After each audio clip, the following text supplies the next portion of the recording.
Ni que ocho cuartos. Sean bienvenidos una vez más a este su podcast Ni que ocho cuartos. El día de hoy hablaremos acerca de las necesidades de capacitación.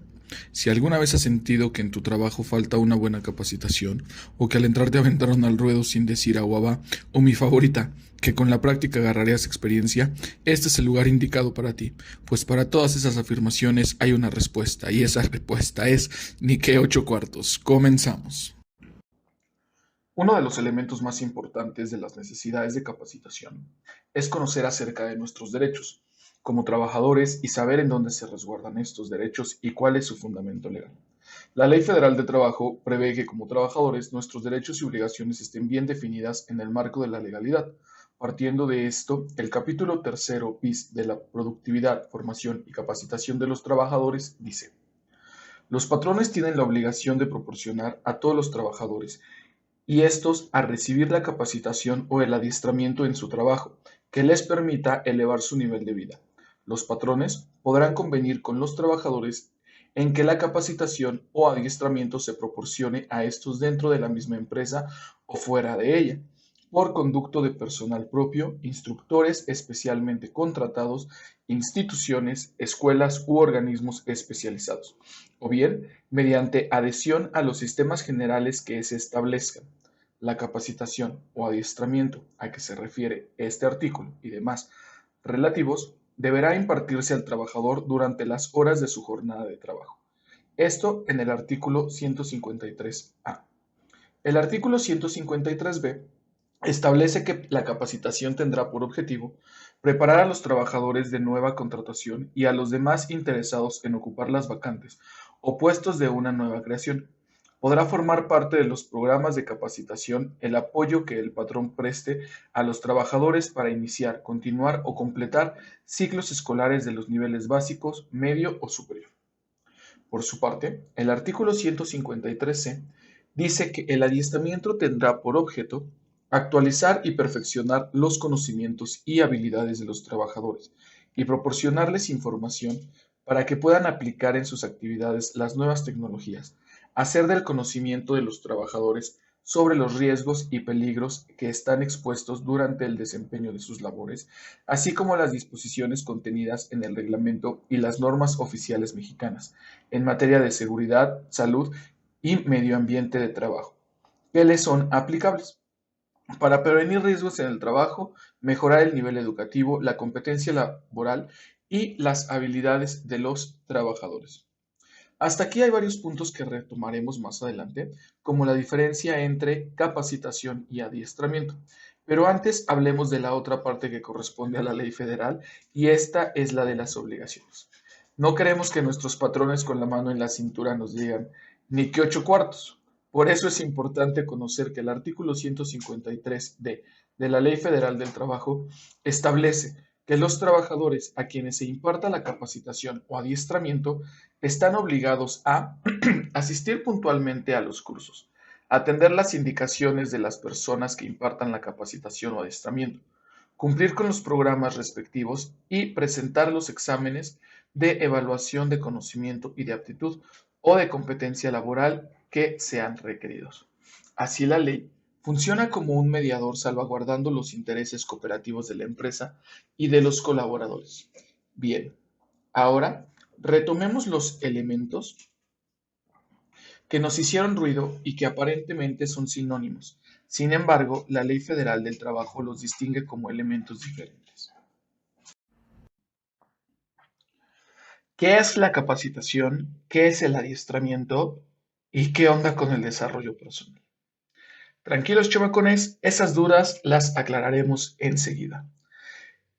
De acuerdo con la UCEGA, la capacitación es la acción destinada a desarrollar las aptitudes del trabajador con el propósito de prepararlo para desempeñar eficientemente una unidad de trabajo específica e impersonal. El adiestramiento es la acción destinada a desarrollar las habilidades y destrezas del trabajador con el propósito de incrementar la eficiencia en su puesto de trabajo. ¿Qué? Bien, esta definición es muy rebuscada y un tanto difícil de entender. Sin embargo, hay que leer entre líneas e inferir algunas cosas. Ante esto no estamos solos, pues Warren nos ayuda al deducir que el adiestramiento está enfocado en incrementar la eficiencia en el puesto que se ocupa, mientras que la capacitación busca su ejecución en un puesto diferente al que se ocupa. Esto es reforzado por Cavazos, el cual dice que la capacitación opera para puestos de ascenso y el adiestramiento para el mejor desempeño del trabajo que se realiza de manera paralela. Bravo postula que la capacitación se define como un hecho preparatorio para el desarrollo de una tarea específica en un momento dado, y el adiestramiento es el logro de las destrezas físicas e intelectuales en un puesto de trabajo con una herramienta o una máquina enfrente. Partiendo de estas ideas, el adiestramiento y la capacitación se pueden definir como el adiestramiento, el proceso de enseñanza-aprendizaje orientado a dotar a una persona de conocimientos, desarrollarle habilidades y adecuarle actitudes para que alcance los objetivos de su puesto de trabajo. Mientras que la capacitación es el proceso de enseñanza-aprendizaje orientado a dotar a una persona de conocimientos, desarrollar habilidades y adecuarle actitudes para que alcance los objetivos de un puesto diferente al suyo. Así, la capacitación opera en función de un puesto de nuevo ingreso, una transferencia, un cambio en el contenido del puesto y para un ascenso. Taxioderma, en 1975, sostiene que en el adiestramiento está destinado a los trabajadores no calificados que realizan exclusivamente labores manuales sencillas, mientras que la capacitación se da para trabajadores o empleados calificados, técnicos y supervisores encargados de tareas que impliquen conocimientos especiales. ¿Y qué onda con el desarrollo? Pues bien, el desarrollo se enfoca exclusivamente en mandos medios y directivos. Estos postulados son apoyados por Mendiola en 1980 en su aforismo: la capacitación es el proceso de enseñanza-aprendizaje que le permite a una persona adquirir un criterio general sobre una disciplina determinada, ayudándole a conocer a fondo lo que hace y sus interrelaciones con otras actividades conexas. La pregunta obligada es: ¿cómo sé si necesito capacitación? Pues muy bien, mi querido amigo, esa es la pregunta. Para determinar si necesitamos capacitación, es importante definir qué es una necesidad y cómo se integra esta con la capacitación y el desarrollo. El término necesidad parte del supuesto de una limitación, una carencia o la ausencia de algún elemento para el adecuado funcionamiento de un ser vivo o sistema. Por tanto, la necesidad está sujeta siempre a un sujeto o un sistema que expresa una demanda poderosa, que significa un desequilibrio en la homeostasis de este. La necesidad de capacitación es la diferencia entre el desempeño real y el desempeño requerido en determinada área de actividad de la empresa, en la que el mejoramiento de la formación profesional constituye la manera más económica de eliminar dicha diferencia. Así, las necesidades de capacitación y desarrollo se dan en dos niveles. El primero obedece a la falta de conocimiento, habilidades manuales y actitudes del personal, mientras que la segunda versa en la diferencia entre los conocimientos, las habilidades manuales y las actitudes que posee el personal y los que exige su puesto actual. Sin embargo, esta definición es sumamente reduccionista y deja fuera elementos necesarios para determinar la necesidad o no de una capacitación. Mendoza, en 2005, definió las necesidades de capacitación como la diferencia entre los estándares de ejecución de un puesto y el desempeño real del personal, siempre y cuando tal discrepancia obedezca a la falta de conocimientos, habilidades, manuales y actitudes, al tiempo que se establece una interdependencia con un puesto específico y con los objetivos de la organización y los propios del puesto. Es importante recalcar que las necesidades de capacitación y el desempeño ineficiente no son sinónimos y que las necesidades de desarrollo están limitadas a los niveles de dirección o gerenciales y que se enfocan en la preparación a futuro en términos de ascenso. Partiendo de estos antecedentes, es pertinente hablar acerca de la capacitación en función de los diferentes tipos de necesidades que existen o que han sido definidas hasta el momento. Existen 4 definiciones de necesidad de capacitación. La primera fue propuesta por Mendoza y se centra en las necesidades manifiestas y encubiertas. La segunda es de Boydell y describe necesidades organizacionales, ocupacionales e individuales. En tercer lugar está la definición de Donaldson y Scannell, que giran alrededor de las macro y micro necesidades. Finalmente, la cuarta definición se enfoca en las necesidades inmediatas y mediatas. Para la primera clasificación, las necesidades surgidas por algún cambio en la estructura organizacional, por movilidad de personal o como respuesta al avance tecnológico, reciben el nombre de necesidades manifiestas. Por otra parte, las necesidades encubiertas se dan en el caso de existir problemas de desempeño, derivados de la falta u obsolencia del conocimiento, habilidades o actitudes del personal. La capacitación requerida para atender las necesidades manifiestas recibe el nombre de preventiva, mientras que las capacitaciones de las necesidades encubiertas se denominan correctivas. Así, las necesidades manifiestas se pueden dar en 5 casos: cuando hay personal de nuevo ingreso, cuando se tienen planeados ascensos, cuando hay una transferencia de puesto, cuando existen cambios, ya sea de equipo o herramientas, de método o procedimientos de trabajo y de políticas, o cuando las metas y objetivos organizacionales son más ambiciosos. De manera similar, las necesidades encubiertas se dan cuando el personal que ocupa su puesto exhibe problemas de falta u obsolencia de conocimientos, habilidades o de actitudes. Para la segunda clasificación, Boydell establece que las necesidades de carácter organizacional se presentan cuando hablamos de habilidades generales, por ejemplo, el establecimiento de un programa de servicio al cliente, mientras que las necesidades departamentales afectan un área importante de la organización, llamándose división, gerencia, departamento o sección. Finalmente, las necesidades ocupacionales se refieren a un puesto en particular o un conjunto de puestos similares entre sí. La tercera clasificación, descrita por Donaldson y Scannell, establece que las micronecesidades de capacitación serán solo para una persona o para una población muy pequeña, mientras que las macronecesidades existen en un grupo grande de empleados. Finalmente, las necesidades inmediatas son aquellas que deben atenderse de manera urgente o a corto plazo.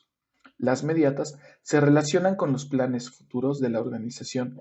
El ejemplo típico de necesidades mediatas se refiere al desarrollo personal. Es importante en este punto contar con técnicas que nos permitan recolectar información para poder determinar las necesidades de capacitación que tiene una organización. Y las principales técnicas son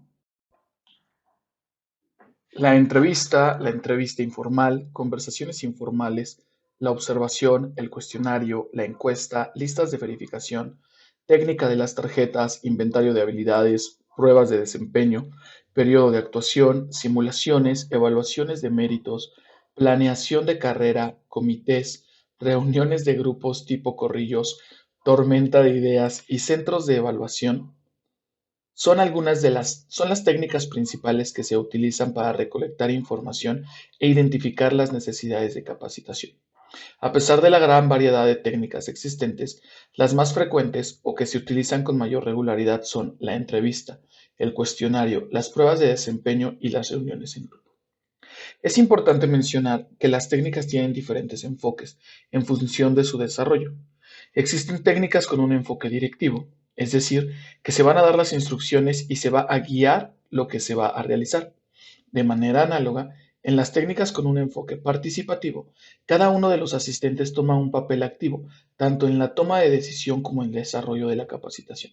Para no ser redundantes, las técnicas participativas son la entrevista, las reuniones de grupos tipo corrillos, los comités y las tormentas de idea. Las técnicas restantes o las que no se mencionan pertenecen al tipo directivo. Comencemos con la entrevista. Es un interrogatorio dirigido por un investigador con el propósito de obtener información de un sujeto en relación con uno o varios temas o aspectos específicos. La observación es cuando el investigador se encarga de realizar un examen visual atento a un hecho específico, situación o comportamiento en el que estén implicados uno o varios sujetos. En el cuestionario, una persona o un grupo de personas responden de manera personal varias preguntas planteadas por escrito, ya sea que describan sus respuestas en una o varias líneas o marquen algún signo convencional. En la encuesta, es un método mediante el cual se utiliza un formulario y las respuestas que proporciona el sujeto son recabadas por el aplicador. Estas deben de aplicarse de manera organizada y sistemática. En la lista de verificación, uno o varios sujetos dan su opinión por escrito acerca de algunos asuntos, anotando simplemente una marca o un número en los lugares que se les indique. La técnica de las tarjetas consiste en la participación de los sujetos, a los cuales se les proporciona una serie de tarjetas en las que se anotan las tareas del puesto o áreas de conocimiento. Se separan las tarjetas en las que creen tener necesidades de capacitación y anotan al reverso las razones que justifican su punto de vista. Si se juzga pertinente, se puede pedir a los investigados que ordenen las tarjetas según sus preferencias. El periodo de actuación, por su parte,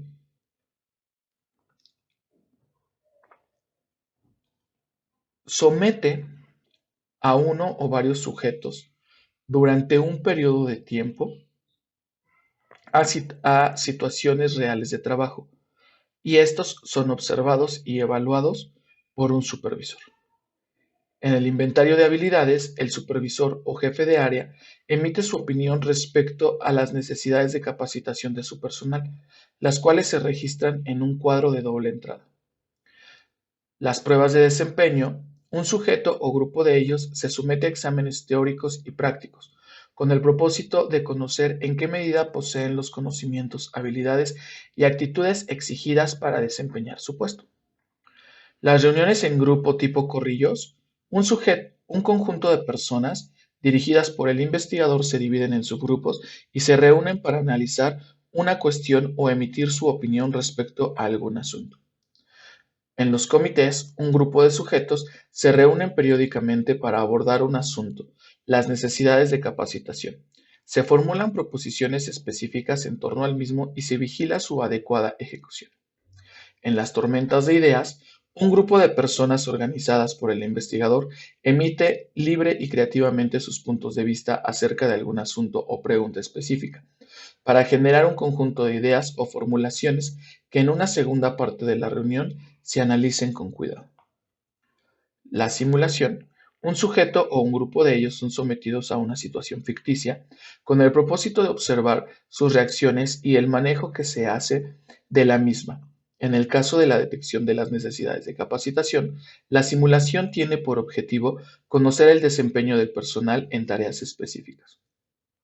La evaluación de méritos, el supervisor o jefe de áreas registra en un formato elaborado para tal efecto su punto de vista acerca del desempeño de su personal durante un lapso determinado y formula recomendaciones para su mejoría y propuestas de motivación. En la planeación de carrera, uno o varios sujetos auxiliados por el especialista en capacitación plantean estrategias específicas de educación y desarrollo, con miras a alcanzar dentro de un tiempo determinado cierta posición o puesto dentro de su campo ocupacional o fuera de él. Los centros de evaluación consisten en hacer pasar a varios sujetos a través de una serie de situaciones, como discusiones en grupo, desempeño de papeles de estudio, estudios de casos, análisis y solución de problemas, pruebas y métricas, entre otros, con el propósito de que exhiban determinadas conductas relevantes para el puesto que ocupan o para otro de mayor responsabilidad, y para conocer tanto sus potencialidades como sus necesidades de capacitación y desarrollo. Como ven, son vastas las técnicas que existen, pero ¿qué hacemos una vez que conozcamos las necesidades de capacitación? Bien, para que no nos cuenten y no tengamos que decir ni que 8 cuartos, en nuestro siguiente bloque hablaremos de las técnicas y los métodos de instrucción. De acuerdo con grados, el proceso de enseñanza-aprendizaje se define como un proceso constituido por etapas, cuyo objetivo es la transmisión de información capaz de fomentar la modificación de la conducta. Dentro de las prioridades de la capacitación y las técnicas de enseñanza y aprendizaje, se busca la vitalidad de estas y la adyuvancia de la creatividad del poseedor, es decir, del encargado de la capacitación. Por tal motivo, las técnicas no deben de ser consideradas como el fin, sino como los instrumentos o medios benéficos para lograr los objetivos del grupo. Así, de acuerdo con grados, las técnicas de enseñanza y aprendizaje se desarrollan en función del tamaño del grupo, experiencia del grupo, instalaciones, características de los participantes, experiencia del instructor y de los objetivos, que son 4. En primer lugar, el intercambio de ideas, la adquisición de nuevos conocimientos, integración rápida del grupo, desarrollo de habilidades, análisis y síntesis. La interacción de estos elementos permite que al encargado dar la capacitación, seleccionar la técnica que mejor se acople a las necesidades específicas de la organización y el grupo con el cual se realizará el trabajo en cuestión. La primera técnica es el diálogo simultáneo o cuchicheo. Esta técnica está enfocada en la participación informal de todo un grupo en el cual se asigna un tiempo de 5 a 10 minutos para discutir sobre un tema específico y al término del tiempo exponer las conclusiones. La segunda técnica es la discusión en pequeños grupos. Esta técnica está enfocada en el intercambio de experiencias, ideas, opiniones y comentarios para grupos de 10 a 15 participantes. Su objetivo es la resolución de un problema y la toma de decisiones en equipo, así como la adquisición de conocimientos mediante las aportaciones de los participantes. La siguiente técnica es Phyllis 66. Técnica de discusión en subgrupos de 6 integrantes durante 6 minutos, enfocada en un tema particular, por subgrupo, que fomenta la comunicación y participación, facilitando la confrontación de ideas. La técnica de lectura comentada se define como la dirección de la lectura grupal de un documento. La técnica interrogativa es una técnica enfocada en la detección de los conocimientos de los miembros de un grupo, utilizando preguntas elaboradas que versan en un problema o tema específico, buscando llegar a una conclusión. El foro es una técnica que promueve la discusión informal de un hecho o problema, que generalmente se utiliza después de una actividad grupal, como la proyección de una película o conferencia, en el cual las reglas específicas versan en torno al uso de la palabra, permitiendo la unificación de criterios, la confirmación de conocimiento del tema tratado, el reforzamiento del aprendizaje y la evaluación del conocimiento grupal sobre un tema. La técnica de la rejilla se enfoca en la comunicación efectiva de un tema particular, aprovechando los conocimientos y experiencias de personas con diferentes formaciones.